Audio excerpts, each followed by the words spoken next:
Yo chers Gunners, j'espère que vous allez bien. Aujourd'hui, malheureusement, Arsenal qui perd des points à l'extérieur contre Sunderland, alors que pourtant c'était un match que tu devais absolument gagner, surtout pour encore plus s'éloigner dans ce classement de Première League et bien sûr continuer tout simplement avec notre longue série de victoires, mais malheureusement ça s'est arrêté aujourd'hui, et non seulement notre série de victoires qui commençait depuis, depuis le match contre City, voilà, on avait battu Newcastle, l'Olympiakos, West Ham, Fulham, à l'Atlético Madrid, Crystal Palace, Brighton, et par la suite Burnley, et puis même le Slavia Prague.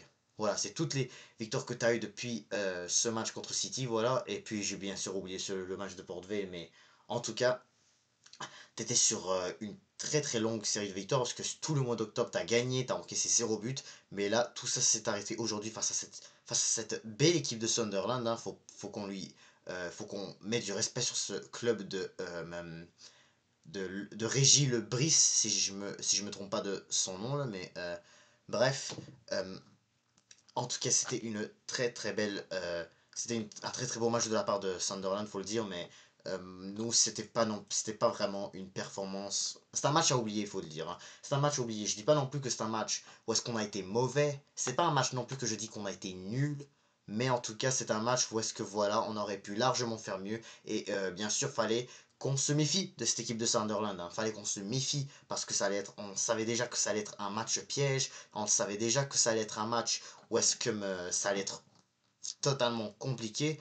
Et malheureusement, bah, on s'est laissé faire un peu. Bah, enfin, on s'est laissé faire, mais comme il y a plein de choses en fait qu'on aurait pu faire et que peut-être on aurait pu gagner ce match-là. Mais en général, ce qu'il faut savoir aussi, c'est que mais en général, il y a pas mal qu'une seule affaire qui a comme qui nous a comme vraiment coûté ce match, qui a fait que ce match nous a coûté vraiment cher, et on va en parler dans cette vidéo. Mais avant de commencer, n'hésitez pas à vous abonner, liker, commenter, ça fait toujours un très grand plaisir de vous avoir dans mes vidéos. Alors d'abord, déjà pour commencer, c'est que dans cette première mi-temps, c'était pas top. On était vraiment pas top dans ce premier mi-temps. Vraiment, c'était la première mi-temps pas mal qui nous a comme un peu, qui a comme un peu, où est-ce qu'on a un peu fait du n'importe quoi, dont d'ailleurs où est-ce qu'on a vu un peu des choses très bizarres. Je dis pas non plus, je vais pas vraiment que tomber sur l'arbitrage à propos de ce match. C'est pas vraiment la seule excuse qui a fait que on n'a pas gagné ce match-là. C'est pas nécessairement à cause de l'arbitrage, mais parce que là, on l'a bien vu depuis le début de la saison, comme quoi, voilà,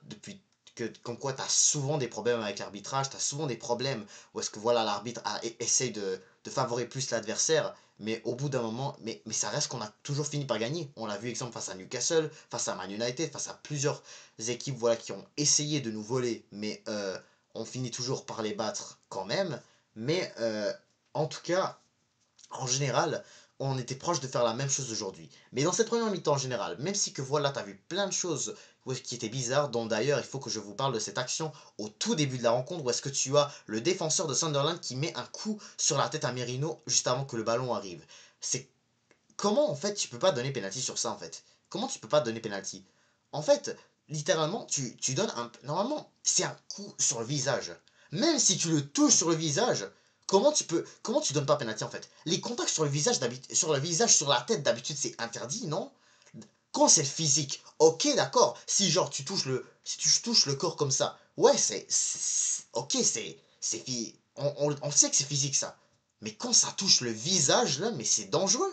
C'est très dangereux. Tu ne peux pas vraiment ne pas donner pénalty sur ça. Tu peux pas vraiment considérer ça comme juste un contact physique. C'est un contact vraiment dangereux sur le visage, sur la figure. Ou est-ce que tu reçois un coup de coude? Même Arteta l'a vu et il comprenait rien.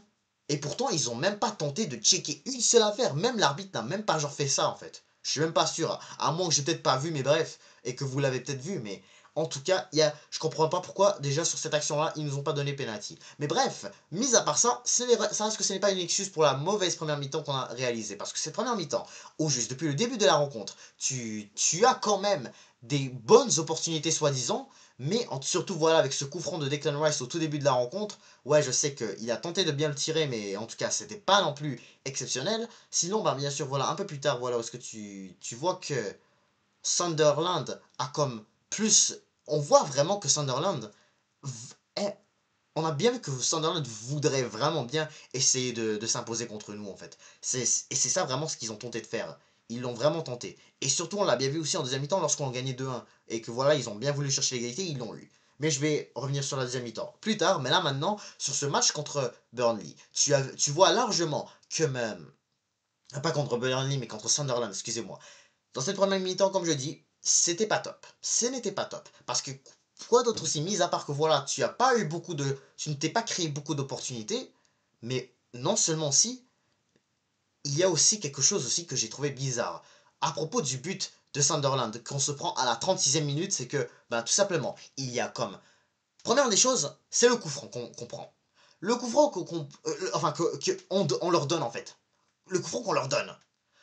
Je comprends pas non plus comment il n'y a pas coup franc, juste. Comment il y a coup franc, je voulais dire. Je comprends pas comment il y a coup franc.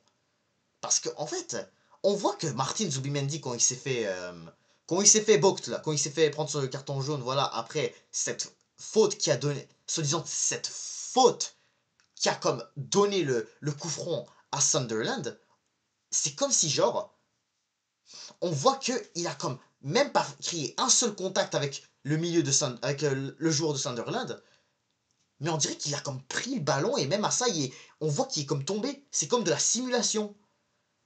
On dirait que parfois, on dirait que parfois, quand c'est les Gunners des fois qui a ce genre voilà de fautes non données ou de fautes données des fois, on comprend pas des fois quand les problèmes, les règles de faute en fait. En Angleterre, je comprends pas c'est quoi les règles de faute en fait. Est-ce qu'il faut que tu touches le joueur et la balle, ou est-ce que si tu touches la balle et le joueur, ça compte pour une faute, ou quand c'est où il faut juste que tu touches, il faut que tu touches pas le ballon et que tu touches le joueur pour que ça compte une faute en fait. C'est ça que je comprends pas. On le voit souvent ce genre d'affaires, que ce soit pour nous ou que ce soit pour eux. Que ce soit pour nous, quand c'est pour nous en fait ce genre de vol. Quand c'est nous ce genre de vol en fait, c'est genre non, même pas la peine de vérifier, voilà, s'il n'y a pas faute. Mais quand c'est nous qu'on le fait, comme par hasard il y a faute. Bref, je ne vais pas me plaindre sur ça, parce que c'est vrai que, parce que même à ça, voilà, c'est un cadeau qu'ils ont eu. Et même à ça, le cadeau qu'ils ont eu vraiment, que ce soit par nous ou par l'arbitre, je ne vais pas blâmer personne, mais la faute qu'on prend, voilà, qu'ils prennent, voilà, où est-ce que le but de Sunderland qu'on se fait prendre, voilà, c'était, je ne sais pas quoi, en fait. Je comprends pas comment, voilà, je crois qu'il s'appelait comme Mallard, comme ça, ou Ballard, le joueur qui a marqué, là. Comment on l'a laissé comme tout seul face à face? C'était une erreur grave, là.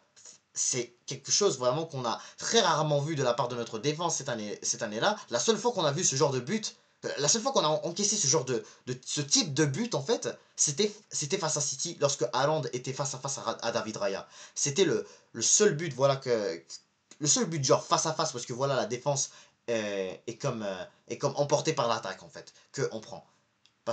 Et là maintenant c'est le deuxième. Parce qu'on sait tous, Zoboslai nous a mis un coup franc. Voltemade nous a mis un corner avec la tête. Et puis bien sûr il y a l'égalisation de Sunderland à la fin. Voilà qu'on va en parler bien sûr. Mais là, malheureusement, voilà on prend ce but de Sunderland et on s'est laissé emporter un peu dans cette première mi-temps. On a eu en plus 9 minutes pour essayer de tenter quelque chose. Mais malheureusement voilà, lorsqu'on voit aussi qu'il y a eu ce face-à-face que William Saliba a raté aussi, c'est pas non plus quelque chose qu'il fallait rater, parce que au moins si t'aurais égalisé dans cette première mi-temps, ça aurait été encore mieux même. Ça aurait été encore mieux.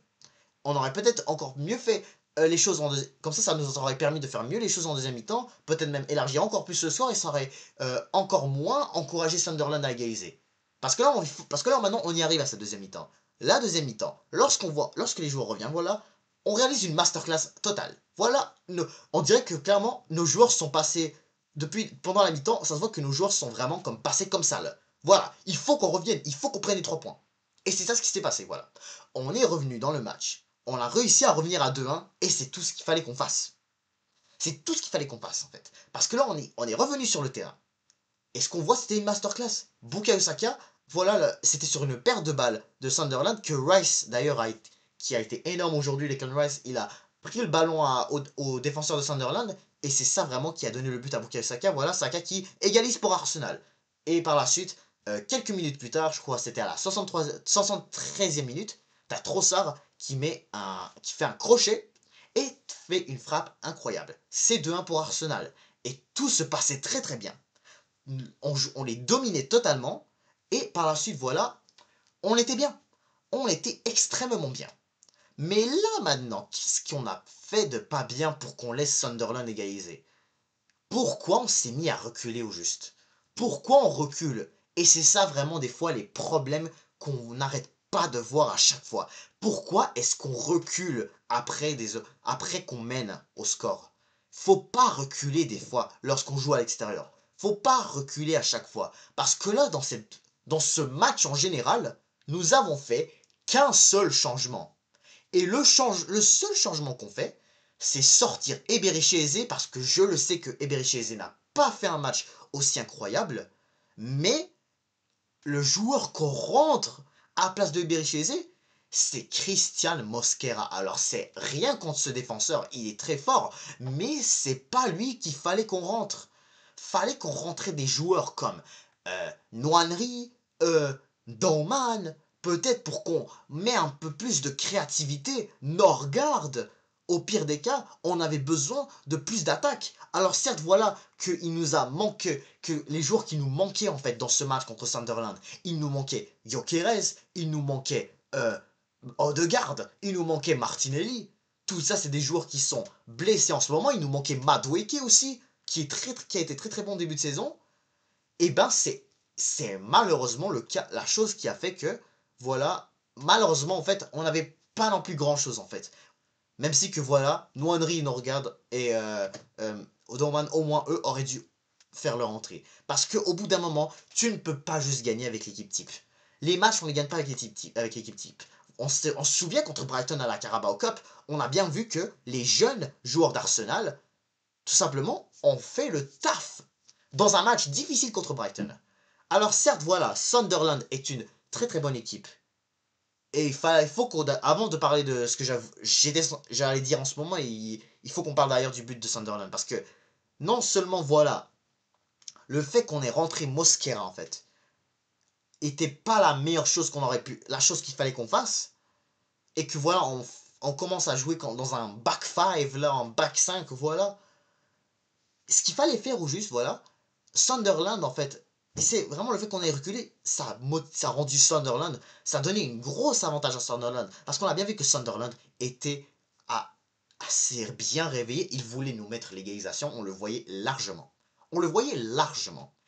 Et quand on voit que le Saka, en fait, pas Saka, mais plutôt, comment ça? Bref, en tout cas, ce que je m'en allais dire là-dessus, c'est que on a bien vu que à chaque fois voilà que Sunderland s'approchait avec le ballon, il faisait des centres, voilà.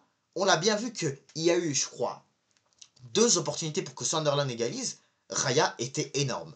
Raya nous a sauvés en fait. David Raya a fait un match exceptionnel. Une deuxième mi-temps surtout exceptionnelle. Où est-ce qu'il a tenté de nous garder dans le match et surtout de tenter à ce qu'on puisse remporter les 3 points aujourd'hui. Il a fait tout pour qu'on puisse ne pas les laisser égaliser. Mais malheureusement, il y a le but de toute fin de match, où est-ce que voilà, tu as un genre de centre et tout, où est-ce que tu as l'attaquant de Sunderland, qui est genre le tout seul face à Raya. Il ne pouvait rien faire, malgré que Gabriel avait tenté de l'empêcher, et c'est là le nouveau scandale qu'il faut que je parle. Sur le but de Sunderland, en fait. Sur l'égalisation de Sunderland. Comment il y a est-ce que juste le fait est-ce que, en fait, Gabriel, c'est comme fait. On voit que ce soit Gabriel ou que ce soit David Raya, il a eu reçu un coup sur leur corps. Est-ce que le fait juste que, tout simplement, ils ont eu. Est-ce que c'est encore une fois la même chose que tout à l'heure avec comment ça s'appelle avec le coup franc à Zubimendi, avec le coup franc donné par Zubimendi là. Est-ce que au juste euh, est-ce que je perds mes mots, hein. Bref, est-ce que le, le fait que l'attaquant de Sunderland qui a donné le but à Sunderland, en fait, est-ce qu'en fait, il a tout simplement touché le ballon juste avant de se prendre un coup, enfin, de prendre le coup, de mettre le coup sur Gabriel, en fait? Parce que là, on voit bien que Gabriel a eu un large coup dans le visage lorsque Sunderland égalise. C'est. Et, ça non plus, je comprends pas des fois ce genre de faute, ce genre de truc, voilà, qui fait parfois annuler les buts à Arsenal des fois lorsque on marque ce genre de but. Mais des fois, quand c'est à autre équipe, des fois, c'est bizarre. Mais même à ça, c'est une égalisation qui est assez méritée pour Sunderland, vu le jeu défensif de Mikel Arteta qu'il fallait pas du tout qu'on fasse. Donc à mon avis, ce match nul qu'on prend aujourd'hui, ce match nul qu'on n'aurait pas dû faire, et que tout simplement, fallait qu'on gagne, le match qu'on fallait qu'on gagne en fait, c'était pas mal la faute du coaching. Le problème, c'était le coaching en fait. Fallait qu'on continue avec le jeu qu'on avait. C'était incroyable, tout allait bien lorsque Trossard, lorsque Trossard avait marqué. Mais bref, là maintenant, il faut qu'on parle des joueurs. Il faut qu'on parle des joueurs aujourd'hui parce qu'il y a du positif tout comme du négatif. Parce que dans les buts, voilà, David Raya, c'était top performance. Voilà, il nous a comme j'ai dit tout à l'heure, il nous a sauvé voilà, d'une humiliation de fin de match. Voilà, parce qu'il a tout essayé pour qu'on on gagne aujourd'hui. Mais malheureusement, voilà, ça n'a pas pu continuer comme ça. Saliba Gabriel, là c'était mid. Là c'était vraiment mid un peu. Parce que faut le dire que au juste, on l'a bien vu que voilà, c'était le meilleur duo de défense au monde. Mais aujourd'hui, ils se sont comme laissés emporter et c'est un peu aussi ils sont un peu eux aussi responsables du but de Sunderland. Ils sont un peu aussi responsables du but du deuxième but de Sunderland aussi. C'est faut le dire que en général, les deux buts de Sunderland, c'était un peu eux les responsables de tout ça. Les latéraux, sans aurait fait le taf, Calafiori aurait tout fait pour empêcher le ballon de passer beaucoup par le côté droit. Et c'est vrai que voilà, le ballon n'est pas beaucoup passé par le côté de Calafiori, du côté gauche plutôt.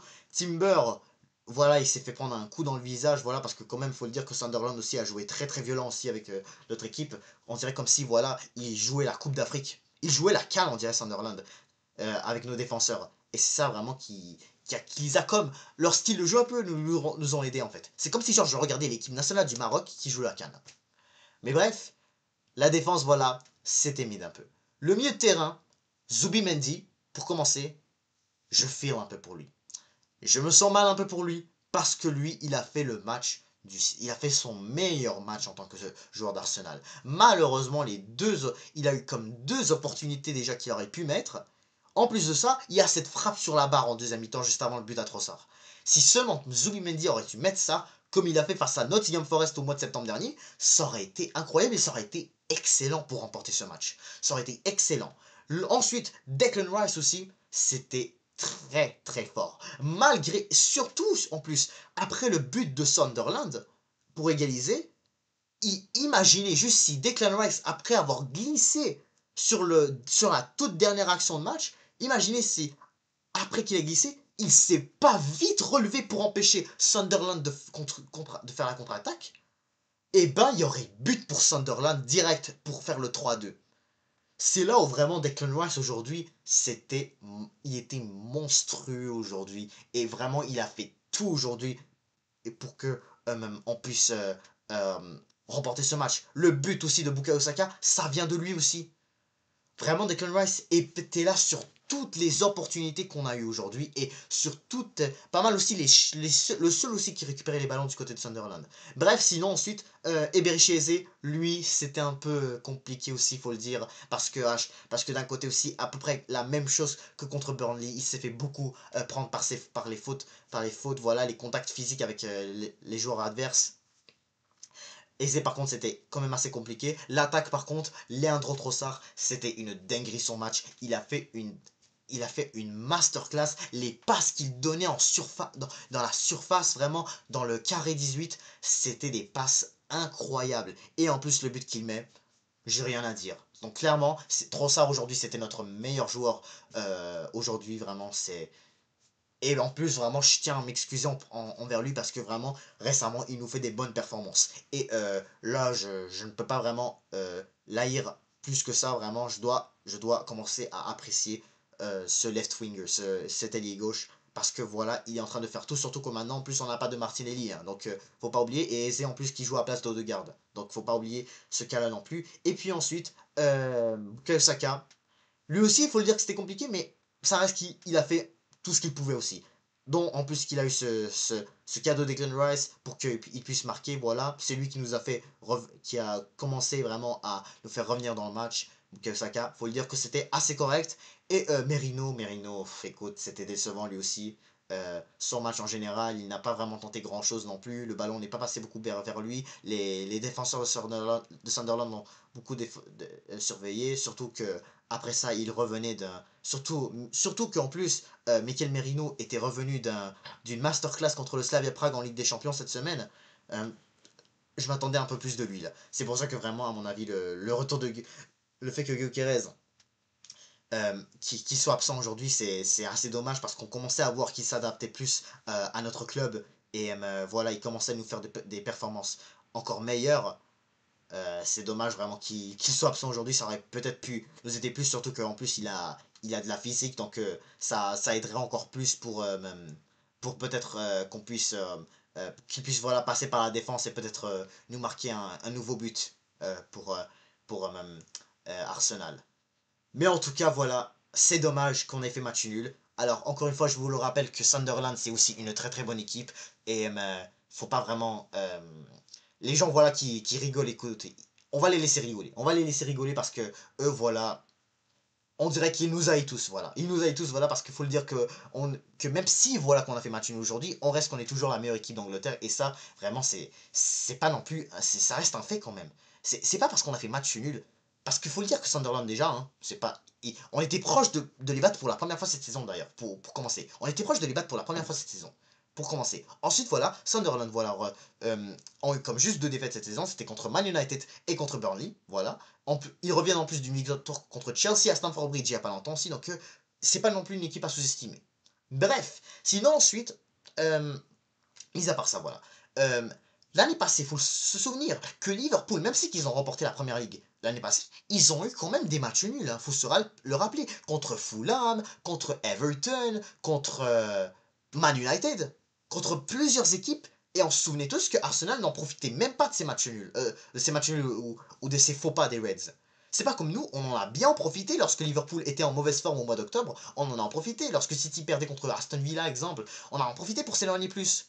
Donc le fait que nous, peut-être, on a perdu des points, ce n'est pas la fin du monde non plus. Donc c'est pour ça qu'il faut aller doucement. On va peut-être se remettre lorsqu'on va jouer Tottenham, ou peut-être le Bayern, exemple. Je dis, même le Bayern, il faut le dire, ils ont fait match nul aujourd'hui contre l'Union Berlin, pour la première fois qu'ils ne gagnent pas cette saison. Donc c'est pour ça que vraiment, doucement.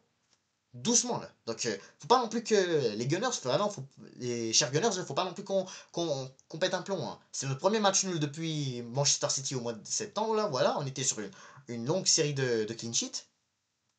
C'est bon là, on peut pas toujours gagner, on peut pas toujours vraiment gagner à chaque fois là. Donc bref, dans tous les cas c'était un match piège, dommage qu'on l'ait pas gagné, mais ce n'est pas du tout grave. Pour le match City-Liverpool demain, en tout cas, c'est sûr que j'aimerais bien un match nul pour qu'on garde toujours cette distance de 6 points d'avance sur Chelsea et Manchester City et 7 points d'avance sur Liverpool. Ça serait excellent si ça reste comme ça. Et mais peu importe qui est le vainqueur, c'est pas grave non plus parce que voilà, on est toujours on est toujours devant. Donc c'est sûr que si on continue bien sûr de s'imposer, je suis sûr qu'on va continuer à s'imposer en fait. Je dis pas non plus, faut pas vraiment se dire que voilà, on a fait match aujourd'hui, ça veut dire on va perdre, on va faire encore pire dans les autres matchs là. Faut pas se le dire ça non plus, hein. Mais bon, je vais m'arrêter là sur cette vidéo. En tout cas, c'est vrai que je suis quand même dégoûté, mais après avoir digéré ça quand même, faut le dire, je me dis qu'il faut se calmer quand même et qu'on patiente encore plus, voilà, lorsqu'on voit encore les autres matchs. Donc c'est bon, je m'arrête là, je vous laisse là, n'hésitez pas à vous abonner, liker, commenter et je vous dis à toutes.